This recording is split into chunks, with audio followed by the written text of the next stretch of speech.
I don't know men where you are if you're listening right now, but this is not just how men are.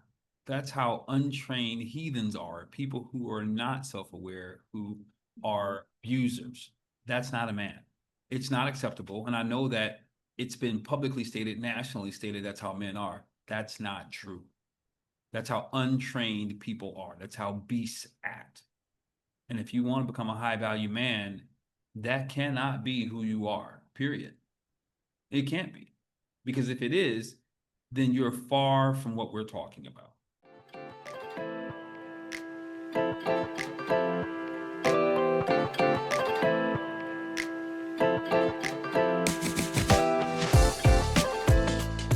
Welcome to another episode of The Man Space. My co-host Marquise and I are absolutely delighted to keep coming back to you with conversations that you have indicated to us are important to you. And we look forward to engaging in this so that we continue to give you tools and create a place and a space that makes you feel safe. We live in a society where there are not enough spaces and places for men to feel safe and show up as who they are. And we are committed to creating that space and actually building a movement that can become contagious. Because as much as women's empowerment is important, creating a supportive space for men is equally important because supported men and supported women together make better partners in business and society and in families. And without that, society crumbles. And today, you are going to enjoy a conversation. We are going to be talking about the journey of becoming high value men. Because what we hear in society all the time is as women become empowered, they're looking for high value men, and men don't know what that is, and they're showing up the way they always have. And now we're having mismatches and misalignments. And let's talk about it. So, Marquise, as we get started, from your perspective as a man, Yes. in society, and that you were raised by a dad who gave you values and put certain foundation in place, Mhm. how have you thought of the role of being a high value man? Because you're a dad, you're a girl dad too, so that's important to you. Yeah. In a basic sense, one, I think that I feel like I'm warring with this idea that we've created terms, right? We've created these terms as if they're authentic, as if they are fixed. And while not diving deep into that, I want to start with what's high value, Mhm. period. And I would say that a high value man for sure, but a high value human is someone who understands who they are, chooses to live according to it, doesn't just jump off course and go do something else just to get by, but's willing to pay the price no matter what it takes, while still being open for the process of growth that's required, which means they're humbled enough to understand they don't know it all, but they're hungry enough that they're willing to go get it and ask people along the way. So foundationally, to me, that is what a high value man is. It's not regulated to his income, although his income should be good. It's not regulated to his ability to tap into his feminine energy, although that's necessary. It's not regulated as to whether or not he's just a great parent, although he should be a great parent. But it's more a combination of someone living from their truth, not their societal given truth, but the truth of who they believe they are on the planet and expressing it in life, not just inside, but in life.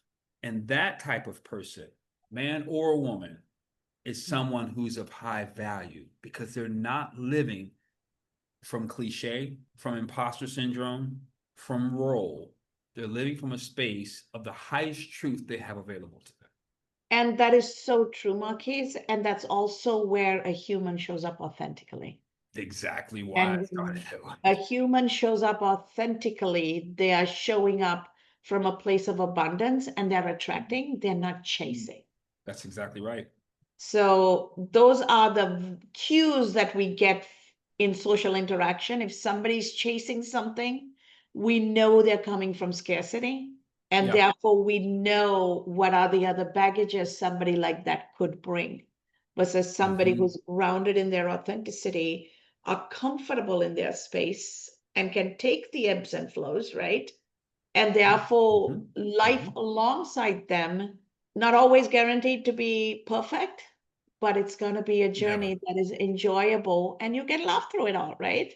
So let me Absolutely. just Absolutely. outline the 7 as they define, as society defines what a high value man's components are. And then let's do a deep dive because what you just said encapsulates all of it. But for Mhm. somebody to take a journey, they need to know step by step, right? So Absolutely. the first one is actually defining and living their core values. So one needs to know what their core value is, right? Second is cultivating emotional intelligence. Research shows that men don't focus on emotional intelligence, and therefore, generally, men have very low emotional intelligence because you can't be intelligent about something you don't understand. Exactly right. 3 is actually mastering the craft and building competency Yes. in whatever your chosen field is so that you can be in charge of your domain. Yes. And then prioritizing physical and mental health, as you mentioned, right? You have to be present physically and mentally. Lead with purpose, with the ego left behind, right? And 6 is financial independence and discipline, the financial resilience, right? Doesn't mean you need to be a millionaire. You just need to have a sense of wealth, and we'll talk about that. And then last but not the least is developing integrity in relationships. Yes. So as we look at these 7, say let's take young men who are taking this journey, right? Leaving high Yeah. school, going into their careers, picking if they want to go into the trades, want to go into universities, and entering the workplace. Young men are at a very different place compared to women that age. Yeah. Very much. And so, as a girl dad whose daughters are going to be dating these young men, what are some of the things you would do? And you're a coach. So, what are some of the things you would do to guide them in this journey so that they can live their value? Because that's what it is, right? Are you man enough to live your values? Are you woman enough to live your values? So for me, and I'm welcome to go through the 7 as well, but for me, one of the first things I want to understand is, we talked about this in another episode, is who are you? Why were you born? What do you want to do? Why are you here? And that question is critical because if they've not, and most Americans have not, according to research, 95% of us have not answered this question. Neither right nor wrong, just haven't answered it. Haven't even been asked, who are you without your titles, without your income, without the roles? Because if that young man can begin to answer to whatever degree he understands it, that means he's thinking deeper about his existence. He's not looking to get by on his morals, his race, his family. He's thinking about, why am I here? That's one. The second thing I want to know is, what is it that you like about my daughter? What's so significant about her that you're pausing at this point in your life that you would like to partner with her? And I had one boy answer me and said, she has a nice personality. And I thought to myself, he is not the one. She better have more than a nice personality. You need to look deeper, buddy. But I think but those are the kinds of questions my father would ask. What do you want with my son? What's your plans with him? My dad did this real time to the women I was dating. Why do you want to be with my son?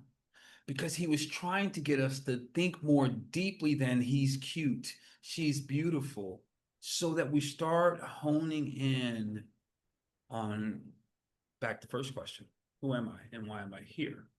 Because out of that, those other 7 areas you listed begin to take shape in a way that's meaningful.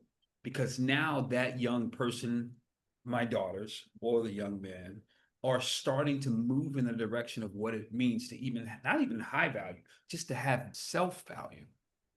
I think, Doc, when we think about how only 10 to 15% of people are self aware, that really says not that they don't have value, they're not aware of their value. The other 80 to 85% are not aware of their value and they haven't done the inventory. So that's why I think this conversation is critical. But that's where I start, not only with my daughters, what is it about him? And I will tell you, one of my daughters said, well, he's a little bit like you. He's intrigued by this and he's studying that. And it's like, okay, that's cool. But I didn't even want that. I wanted her to understand that while that's cool, that's not the reason. And it doesn't have to be deep, but like I told my daughters, if you've done the work that you've done on yourselves and you have, look at your own accomplishments, then do not share not only your emotional energy, let alone your body with someone who's not began to do that work themselves. Because now it's only going to take from you. It's only going to harm you. It's only going to pull from you. So having that question or those types of questions started, I think is the most critical. Absolutely. When we don't know our value, we allow other people to place a worth on us. And that's where we lose a sense of who we are and we start crumbling and we start being controlled, right? So no, I love that that is where we start.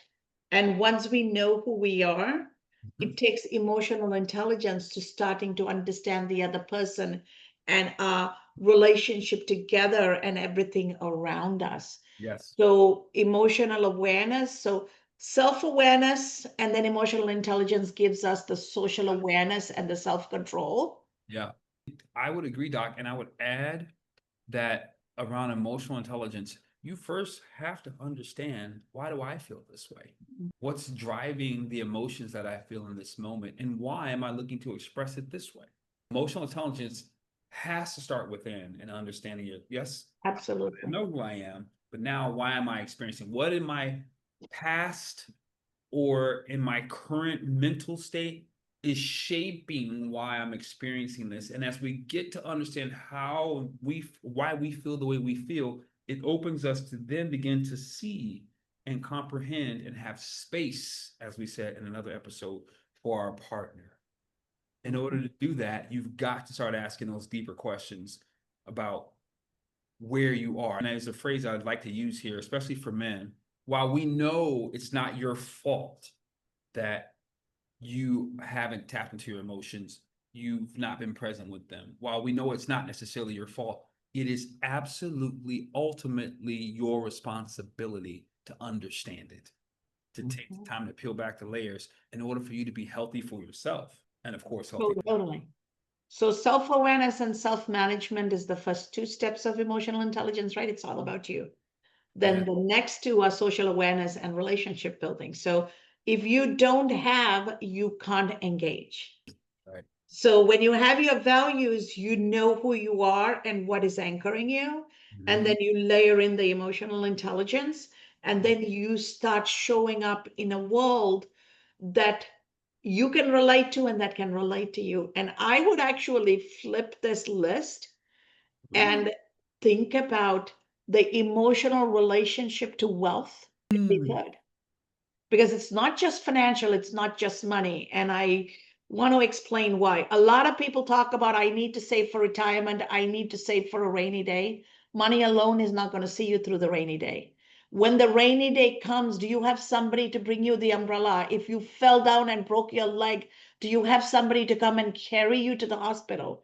If you need to be taken care of at home for 2 months on crutches, who's going to be there? Money is not going to take care of all of that. So your emotional relationship to wealth and what you define as wealth. We had this conversation in another episode. Are you valuing the nature around you? Are you valuing the food you eat and respecting it so that you can live healthy? Are you valuing relationships and investing in them? Yeah. Right? There are so many. And do you even understand your knowledge is part of your wealth? Do you understand your courage of conviction to live your values is wealth? Having values but no courage to live it means you really don't have values, right? So there are so many elements that go into the definition of wealth. In the East, we talk about 8 different kinds of wealth. Our emotional relationship to that wealth, our psychological bond with that wealth, it's what's going to shape our financial future. So to me, I won't separate the psychological relationship to the financial resiliency because it starts with the psychological makeup. Yeah. Think about Steve Jobs. He had all the money in the world, but he died a lonely man because money doesn't give you kindness, compassion, and the support you need. That's right. And everybody who wanted your money, they don't show up when you're at your deathbed. Yeah. Yeah. Because they realize the river's running dry. Mhm. Yeah, that's good, Doc. I like that. If you're hearing right now, this high value, the little intricacies she was talking about, the little pieces that's where high value kicks in. It has nothing to do with how you look, how you show up in of itself. It starts all within. Yeah. I see the third one, mastering your craft and building competence. Generally speaking, I would say men do this. Here's the challenge though. It's not that you don't take the courses and go to the classes. It's, are you even doing the thing based on who you really are, or are you doing it just because it's a job that's made available to you? Mhm. And those two things are not the same. Because there's nothing wrong with taking a job that's available to you and earning an income. That's great while you're working on the thing about who you really are and developing it and strengthening it. So one's not better than the other, but where are you? Where do you find yourself in in mastering your craft of who you are and cultivating that and the competency around it? And that is something you do well, right, Marquise? You help people Try. find that what is my true value and my purpose? Yes. And how do I find what is going to allow me to live my purpose?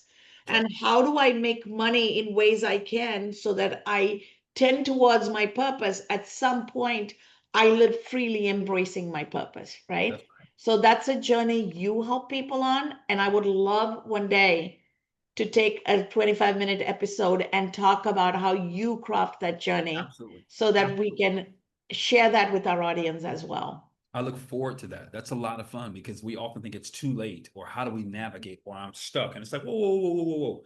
None of that's true. You just got to pause, get present, reassess, and then slowly start making steps that way. I'll Mhm. use this light example. I always say the young girl who knew she wanted to be a ballerina, but instead became a teacher. And now she's in her 60s or 70s saying, I could never be a ballerina. I didn't do it. My time's over. I always say to her, you know what you can do? You can become the van driver. You can become the fundraiser for the ballerina school. There's still a way to contribute because it's part of the essence of who you are. You just have to reframe, reorient, rediscover. And at that point, life re-enters. Even if it's not the way you imagined, the essence remains because it's related to who you actually are. Yes. And I'm glad you said that because growing up, I wanted to be an architect, Ah, right? But life circumstances, I had the responsibility of raising 3 children, getting us all out of a war zone, building a life. yeah. It took me 20, 25 years. Today, I sit back and say, I have taken an unusual route, but I am an architect of people, You helping are. people build their life and Yes. build their resiliency. So I always say I accomplished my goal. I just found a way to accomplish my desire and Mhm. overlay it to my purpose. And when that's there, it's Mhm. easier. The work is work, but it's easier and fulfillment is there because you took the time to do that. Mhm. That's what I mean by mastercraft and mastering your craft and building competence around it. It allows you to be agile. The fourth is prioritizing physical and mental health. The short version is this: if you're not taking care of you, you're no good for anyone else. And you no longer have the right to blame someone else for just using you because you haven't positioned you in a space that is the most optimal for your career, for your family, and of course for yourself. I understand it. I know what it's like to be distracted by it, to stray away and think I'll get back to it. And while all those things seem noble, they're really backwards moves that are unhealthy, not only for your body, not only for your mind, but also your emotions and the people you're interacting with, whether it's your partner, your love partner, your children, your clients, your business partners, or your employees. You're no good for any of them because of the hormonal imbalance, your inability to tap in, your inability to think clearly, which all stem from your physical and mental well-being. Dr. Cass and I were talking earlier about the current state of the United States, where 30%, there are countries who ban our food. I heard a quote the other day, Doc, and this goes to you men. This is super important because we can cast our responsibility on others instead of taking it ourselves. But I read a quote, a meme that said, humans are the only species smart enough to make fake food, but dumb enough to eat it. The point behind that is if you are not taking the time to research what you're putting in your body, to understand it and the nuances in our country, when we know a lot of it's not accepted somewhere else, or we're not physically disciplining our bodies. These are areas that I tap into when I work with men and I work with CEOs, both men and women. You must be tapping into your physical body as well, because that's a part of who you are. If you're not tapping into that, strengthening that, then you're also not strengthening your mental. Mental is not just reading a book. It's teaching and callousing your mind about what you're capable of, and you're far more capable than the limitations that currently exist. You want to become a high value man? Then you must be engaging your body in rigorous exercise or some level of challenge that pushes you past your comfort zone, not always the next marathon or anything like that, but something that you're doing that you don't really want to do, but you know you got to do it, so you do, because that teaches a discipline, that teaches your spirit to overcome the weak moments that we all can face at one time or another, whether that's any variation of temptation, abuse at all. Our ability to tap into these things and make them a priority puts you in a position to becoming a high value man. And I would be remiss if I don't take a moment and talk about the rate of suicide in men being very high. For 25 years, I taught US military and public safety. That is the highest suicide population. And then Wow. I have worked in a man's world as a CFO. I have had a former CEO friend of mine who actually befriended me, mentored me, and when Mike got diagnosed, showed up in Chicago to support me when Mike went through his surgeries, right? A man that is so kind and so thoughtful, former CIA agent, turned CEO with his own tech company. A woman took advantage of him and he was so brokenhearted, he couldn't deal with it. And he didn't believe in a spiritual higher power. So he believed everything was about him. I knew something bad was going to happen every day I was on the phone with him. I even invited him to come to Belize with me so that when I cared for Mike, he can be like two guy buddies. Both of you can heal together. But sure enough, 2 weeks later, I got a call from the attorney. He took a gun and put a bullet to his head. And he left a note that the attorney should call me and I was going to be the one talking to the family. That was to see a man with everything going for him because he couldn't believe in something larger than him, couldn't find a way out of this. And then I actually had the entrepreneur who owns an IT tech solution company who was a client, actually who was a provider for the organization I was at, attempted suicide at work. I had to end up taking him to the hospital because I, as CFO, don't want a consultant dying under my watch. Right. Right? The whole episode was weird because here I am, the CFO, the client taking him to the hospital and having to deal with the hospital situation. But I've seen this over and over and over again. Yeah. And my humble request to men is please build a community around you. That's right. That you can lean into. That's right. All of this is worthless if you're working on your mental and physical health, but you don't have a safe space. That's right. Yeah, Doc. My buddy, one of my close buddies, called me about this time last year and said, dude, I just read a stat and I got to tell you, only 15% of men have a close confidant. Gentlemen, that means you. If you don't have somebody you can go, hey, I feel like quitting today, or hey, I don't know how I'm going to make it tomorrow, you have a problem.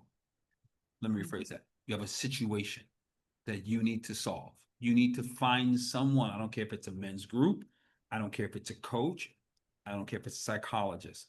Psychologists are great, but it's not the same as a brotherhood. It's not the same. So find you some men, high value men, more likely going to be the ones you locate, who are willing to be vulnerable, who are willing to own their space and not blame. Just take on, this is where it is, and I'm trying to sort through it. When you find that, you will discover a new version of you that you've never known. But if you're not doing that, doesn't matter how much money you have in the bank, doesn't matter your title, your position, doesn't matter where you live, you're not a high value man. And the reason I'm saying that is because if you can't be vulnerable, then you're not even present. And I like that, Marquise, but my question is, why is it that men can only have men friends? So culturally, I come from a different world, right? So Yeah. we know a woman supporting you through this doesn't have to be your wife. That's right. It doesn't have to be your sister. Women can be friends. You and I are not biologically related, but I know I can call on you. You know you can call on me, right? That's right. And how do we build that relationship? Yeah. And the best medically recommended tip, Yeah. every human should have another human they wish good morning to. Nothing else. Yeah. Good morning and good night. The fact that you can say that to somebody and somebody can say that back to you, Yeah. that gives you a sense of belonging. Nothing else will. Yeah. Yeah. And I think part of why it exists is because we've been operating as roles. We've not been operating out of the confidence of who we are as individuals, both men and women. And as a result of that, we are not in healthy relationships. We're not having the deeper conversations with our partners. So therefore, when we have it outside of that space, yeah, there's a right to be concerned. But it's because we're not doing the work internally first, then with our partners so that we can open up. Because the reason we can have such depth is I can have the same depth with Mike. Because it's a circular conversation. It's not Kaz and I are friends and hey, Mike, it's something separate. No, it's collective community. And when there's collective community, there's not that fear. And you can, I'm sure people are going, yes, but I've seen that and this happened. Yes, those things probably did happen. I'm not disagreeing. The question I have is, were you cultivating what it means to be a high value individual? Were you cultivating your own principles or the 7 steps we're talking about here? Because if you weren't, that's probably why. Yeah. My father had me read really quick, because I certainly want your insight. My father had me read a book growing up. I was probably 13 years old. I had to read the book, His Needs. And one of the principle or the primary principle of the book is that everyone's like a bank deposit or a bank. And if you're making appropriate deposits into the person you're partnered with, zero concerns. But if for whatever reason you stop making deposits and someone else starts making more deposits than you, then you have reason to probably be concerned, because that's when an affair can pop off. Not because people said, I want to have an affair, but you weren't present in making deposits or having the exchange. And I think behind all of those things is where the fears come around. Well, we can't be friends. You can't have friends of the opposite sex because we haven't done the necessary work internally or to cultivate the person we've committed to. It's something Mike had to get used to, because I come from a culture where boys and girls can be friends for life. I love that. And as an American man, Mike had to get used to it. And when we go to Sri Lanka, we stay with my guy friends and their families. I mean, we're friends as families, right? But we met as young people. And so I would actually challenge men and women in the West, build a honest friendship with somebody of the opposite gender, because it will teach you how to watch your own boundaries. Absolutely. The only reason it fails is because both parties can't manage their boundaries. That's right. And neither of them have self-respect or respect for the other. Yep, exactly. And it's because they don't have respect for themselves. Yeah. Mm-hmm. And that's a big hole. It's just one that comes once you really take the time to cultivate who you are. Yeah. And the 2 items we haven't touched on is actually you touched on leading with purpose, because you tied the leading with purpose with the values. Yes. So let's talk about integrity in relationships, because men ultimately want to be respected and valued for their integrity. And women want to feel safe and supported for their kindness and compassion, right? Ultimately, that's where everything comes down. And for women, the most dangerous living creature is a man. And yet women get into elevators, get into marriages, work in office spaces with men. because Mhm. the most harm to a woman can be done by a man. So when we say we want to feel safe, we don't need for you to go kill demons. We just want to make sure we're safe with you. That's so good. And could you protect me from your own demons? And then when something else is happening around me, can you stand up for me? Mhm. A lot of times men don't stand up for other women. Being a protector is not just about protecting my wife and my children. In the workplace, in society, would you stand up and protect a woman who's being taken advantage of? Mhm. And if you don't, then you're not a protector. And think about it. 1 in 10 men are predatory. The other 9 men keep quiet because they will never put one of their guys down. And they'll talk about it and laugh about it in the locker room, but in the open, they will never stand up.